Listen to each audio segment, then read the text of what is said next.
Global సమ్మిట్లో saffron air craft సంబంధించినటువంటి infrastructure తయారు చేసేలాగా దానికి సంబంధించినటువంటి తయారు చేసేటువంటి సంస్థ సాఫ్రాన్ అనేటువంటిది. సో మీ మీ పేరు? నా పేరు Manikanta.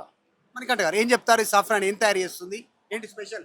Saffron aircraft engines global aerospace and defence related organisation. So ఇది ఆల్మోస్ట్ 100+ ఇయర్స్ నుండి ఎస్టాబ్లిష్ అయ్యి ఉంది గ్లోబల్గా. So Indian business over 70 years నుండి చేస్తున్నాం మేము. బట్ సాఫ్రాన్ హైదరాబాద్లో 2017లో ఎస్టాబ్లిష్ అయింది, వైర్ హార్నెస్ రిలేటెడ్ ఫ్యాక్టరీ. దాని తర్వాత సాఫ్రాన్ ఎయిర్ క్రాఫ్ట్ ఇంజన్స్ 2019లో ఎస్టాబ్లిష్ చేసాము. సో రీసెంట్గా సాఫ్రాన్ ఎంఆర్ఓ ఓపెన్ అయింది. సో ఎంఆర్ఓ ఏంటంటే మెయింటెనెన్స్, రిపేర్ అండ్ ఓవర్హాల్. నేను పర్టికులర్గా సాఫ్రాన్ ఎయిర్ క్రాఫ్ట్ ఇంజన్స్లో వర్క్ చేస్తాను. సో సాఫ్రాన్ ఎయిర్ క్రాఫ్ట్ ఇంజన్స్లో ఎట్లా ఎట్లా వర్క్ చేస్తారు, కొంచెం ఎక్స్ప్లెయిన్ చేస్తారా మీరు? సో యాక్చువల్గా మాకు రా మెటీరియల్ ఇంపోర్టెడ్ అవుతుంది. రా మెటీరియల్ ఫోర్జింగ్ వచ్చాక మేము దీన్ని మెషిన్ చేస్తాము.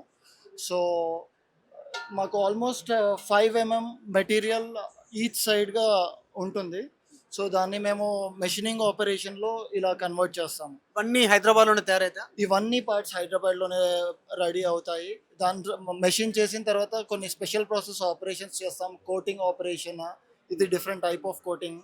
సో ఇవన్నీ ఎల్పిటి మాడ్యూల్, లో ప్రెషర్ టర్బైన్లో అసెంబుల్. ఇవన్నీ ఎయిర్ క్రాఫ్ట్స్ ఉండేటువంటి టర్బైన్. ఎస్, ఎయిర్ క్రాఫ్ట్లో లో ప్రెషర్ టర్బైన్లో ఇవన్నీ పార్ట్స్ అసెంబుల్ అవుతాయి. ఓకే, ఓన్లీ టర్బైన్స్, లో టర్బైన్స్ అనా ఇంకా వేరే పార్ట్స్ కూడా తయారు చేస్తారు? లేదు, ఇప్పుడు కరెంట్ హైదరాబాద్లో ఎస్టాబ్లిష్ చేసిన యూనిట్లో ఓన్లీ లో ప్రెషర్ టర్బైన్ పార్ట్స్. ఎక్కడ లొకేటెడ్ ఉంది మీ ఆఫీస్? జిఎంఆర్ ఏరోసిటీ లో లొకేట్ అయ్యి ఉంది, నోవోటెల్ ముందు. సో ఈ సమ్మిట్లో, ఈ ఎక్స్పో ద్వారా మీరు ఎట్లా రీచ్ అవ్వాలనుకున్నారా, చెప్పాలనుకున్నా? యాక్చువల్గా సాఫ్రన్ ఆర్గనైజేషన్, మేము తెలంగాణలో one of the major role in aero sector.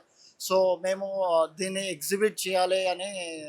So we should spread in Telangana how important role we are playing in Telangana అని చూపించడానికి ఇక్కడ సెటప్ చేసాం.